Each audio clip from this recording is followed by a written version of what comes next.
एक छोटे से घर में चिड़िया और उसकी बेटी रहते थे।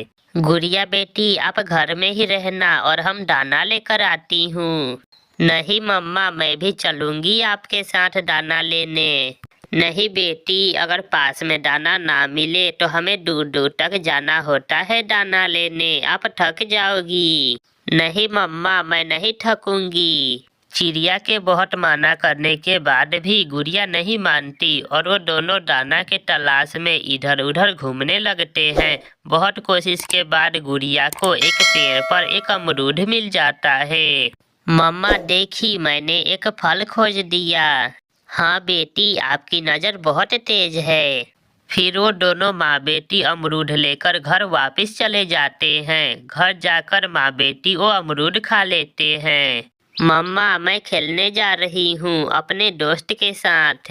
लेकिन बेटी, शाम होने से पहले घर वापस चले आना। फिर गुड़िया किकी के साथ खेलने चली जाती है। किकी, तुम ये फुटबॉल कहाँ से लाए हो? ये फुटबॉल मेरी माँ ने मेरे लिए खरीदी है। फिर वो दोनों फुटबॉल खेलने लगते हैं और शाम होने से पहले पहले घर के लिए उठते हैं। थोड़ी दूर एक पेड़ पे गुड़िया को एक बैग दिखाई देता है। गुड़िया वहाँ चली जाती है। ये बैग किसका गिरा हुआ है? ये जरूर किसी अमीर पक्षी का गिरा होगा।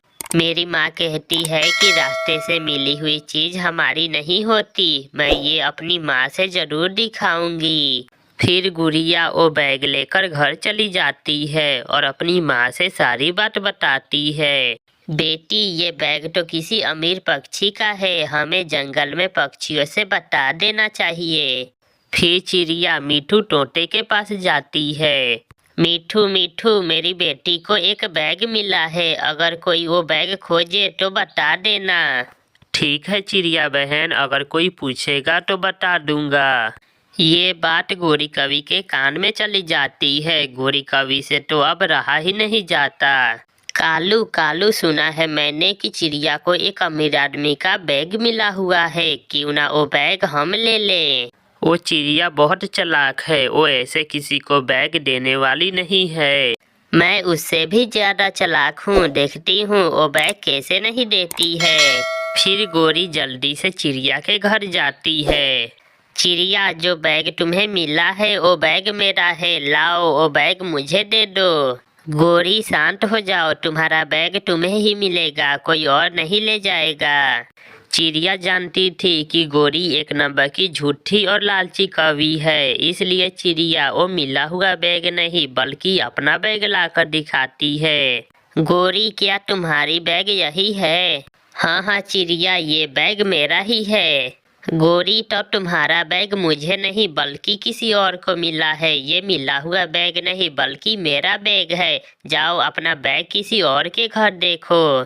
गोरी बहुत शर्मिंदा होती है और वहाँ से चली जाती है।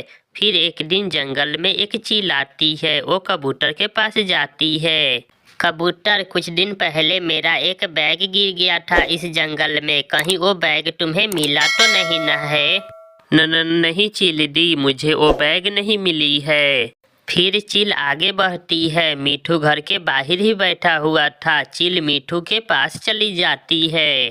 तोते, मेरा बैग इस जंगल में गिर गया था, कहीं वो बैग तुम्हें मिला तो नहीं ना है? नहीं, मुझे कोई बैग नहीं मिला। हाँ, चिड़िया को मिला था एक बैग, आप चिड़िया के घर जाएं। उसका घर कहाँ पे है? आगे आगे बरगद के बड़े पेड़ पर। फिर चील वहाँ से उड़ती है और चिड़िया के घर जाकर दरवाजे पर दस्तक देती है। चील दी, आप अंदर आ जाएं। चील घर के अंदर चली जाती है। चिड़िया, मेरा एक बैग इस जंगल में गिर गया था, क्या वो बैग तुम्हें मिला है? हाँ चील दी, एक बैग मुझे भी मिला है, रुकिए अभी दिखाती हूँ। फिर चिड़िया चील के साथ भी ऐसा ही करती है, वो अपना बैग दिखाती है। नहीं चिड़िया, ये मेरा बैग नहीं है, मेरा बैग तो संतरे कलर का है और उसमें गहने और पैसे हैं। मुझे माफ कर दे चील दी, ये मिला हुआ बैग नहीं है बल्कि ये मेरा बैग है। इस जंगल में बहुत लालची पक्षी हैं, जो इस बैग को अपना कहेगा इसका मतलब वो बैग उसका नहीं है। फिर चिड़िया जो बैग मिला हुआ था वो लेकर आती है। चिल्डी, क्या ये है आपका बैग? हाँ हाँ चिड़िया, यही है मेरा बैग। फिर चील अपना बैग खोलती है। वो उसमें अपना सारा सामान देखकर चील बहुत खुश होती है।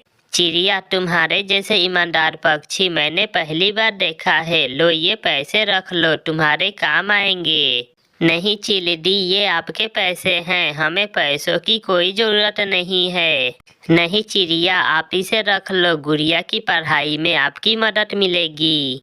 ऐसा कहकर चील अपना बैग लेकर वहां से चली जाती है। प्यारे दोस्तों, इस कहानी को लाइक, अपने दोस्तों के साथ शेयर और चैनल को सब्सक्राइब करना बिल्कुल मत भूलना। आपका धन्यवाद।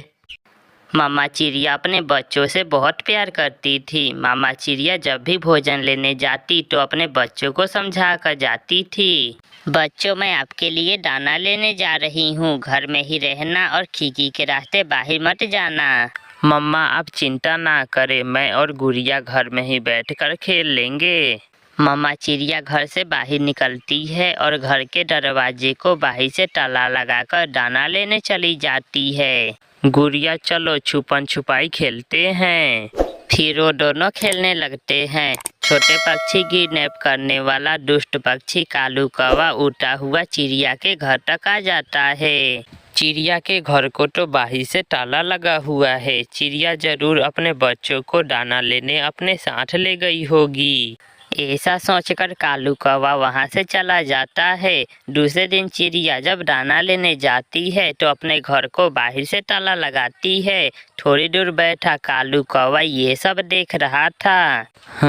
इसका मतलब बच्चे घर में ही हैं। चिड़िया बाहर से ताला लगाकर जाती है। चिड़िया के जाने के बाद कालू कौवा चिड़िया के घर के पास जाता है। कोई है क्या? कोई घर में है? चुप चुप कर जाओ गुड़िया, बोलना नहीं, बाहर कोई आवाज दे रहा है। मम्मा भी तो हो सकती है। ये आवाज मम्मा की नहीं है, ये कोई और है। जंगल में मेला लगा हुआ है, अगर किसी को मेला देखना है तो मेरे साथ आ जाए। ये सुनकर कुकू से रहा नहीं जाता और वो बोलता है, मगर मेरी मम्मा बाहर से ताला लगा कर गई हुई है, हम कैसे जा सकते हैं? तो फिर कल चले जाएंगे। कल तुम अपनी मामा से कहना कि बाहर से ताला ना लगा कर जाए, मेले में बहुत कुछ है देखने को।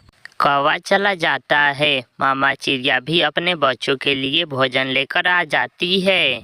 मम्मा, क्या जंगल में मेला लगा हुआ है? हाँ बेटी, मेला तो लगा हुआ है, मगर आपको किसने बताया? कुछ नहीं मम्मा, हम तो ऐसे ही पूछ रहे थे। बच्चे अपनी मम्मा से ऐसे झूठ बोलते हैं। दूसरे दिन मामा चिड़िया जब घर से जाने लगती है तो कुकू अपनी मम्मा से कहता है, मम्मा हम घर में बोर हो जाते हैं, आज आप बाहर से ताला ना लगाना, हम दरवाजे के बाहर बैठकर पक्षियों को देखेंगे। मामा चिड़िया मान जाती है, मगर घर से दूर मत जाना। बच्चों, आप अभी बहुत छोटे हो, बाहर बहुत खतरा है। मामा चिड़िया चली जाती है और बच्चे घर के बाहर बैठ जाते हैं। थोड़ी देर बाद कौवा और कौवी भी आ जाते हैं। छोटे बच्चों, बहुत अच्छा किया जो आपने मेरी बात मान ली। अब चले, मैं तुम्हें बड़े वाले झूले में बैठाऊंगा और घोड़े की भी सैर कराऊंगा। कुकू भैया, अगर मामा को पता चल गया तो फिर क्या होगा? कोई नहीं बताएगा, तुम्हारी मम्मा को कोई नहीं बताएगा। हम यूं गए और यूं वापिस आए। ऐसे कौवा धोखे से बच्चों को साथ ले जाता है। लूसी बहन, अब मुझे जाना होगा, मेरे बच्चे घर में अकेले हैं। चिड़िया बहन, अभी तो दाना भी लेना है, थोड़ी देर और रुक जाओ। मगर उस दिन मामा चिड़िया समय से पहले ही घर वापस चली जाती है। घर में बच्चे ना देखकर मामा चिड़िया बहुत चिंतित होती है। मेरे बच्चे कहाँ गए? मेरा दिल डर रहा था, वही हुआ जिसका मुझे डर था। फिर मामा चिड़िया जल्दी से वापस उड़ती है और अपने बच्चों की खोज में निकलती है। अंकल, कहाँ है मेला? यहाँ तो कुछ भी नहीं है। थोड़ा और आगे आ जा, वहाँ पहाड़ों के पास है मेला। कौवा बच्चों को और आगे ले जाता है। पहाड़ों के पास जाकर कौवा उल्लू से बात करता है। वो देखो सामने 2 बच्चे हैं, दोनों चिड़िया के बच्चे हैं। बोलो क्या दोगे? 1 बोरी चावल का दाना और 1 बोरी मक्के का दाना। बोलो क्या ख्याल है? थोड़ा दाम बढ़ाओ, बच्चे ताजे ताजे हैं, ऐसा मांस तुमने कभी नहीं खाया होगा। मामा चिड़िया अपने बच्चों की खोज करते करते वहाँ आ जाती है। गुड़िया और कुकू, आप यहाँ क्या कर रहे हो? अपनी मम्मा को देखकर बच्चे डर जाते हैं। मम्मा मम्मा, हम अंकल कौवे के साथ मेला देखने आए थे। मामा चिड़िया कौवे को उल्लू के पास बैठा हुआ देख लेती है। जल्दी चलो बच्चों, हमें जल्दी यहाँ से भागना होगा। मामा चिड़िया अपने बच्चों को भगाकर वहाँ से ले जाती है। जब कौवा वापिस आता है तो हाथ मलता रह जाता है। बच्चों, पता है वो कौवा आपको उल्लू के हाथ बेचने वाला था। ये सुनकर बच्चे डर जाते हैं और अपनी मम्मा को सॉरी बोलते हैं। प्यारे दोस्तों, इस कहानी को लाइक, अपने दोस्तों के साथ शेयर और चैनल को सब्सक्राइब करना बिल्कुल मत भूलना। आपका धन्यवाद।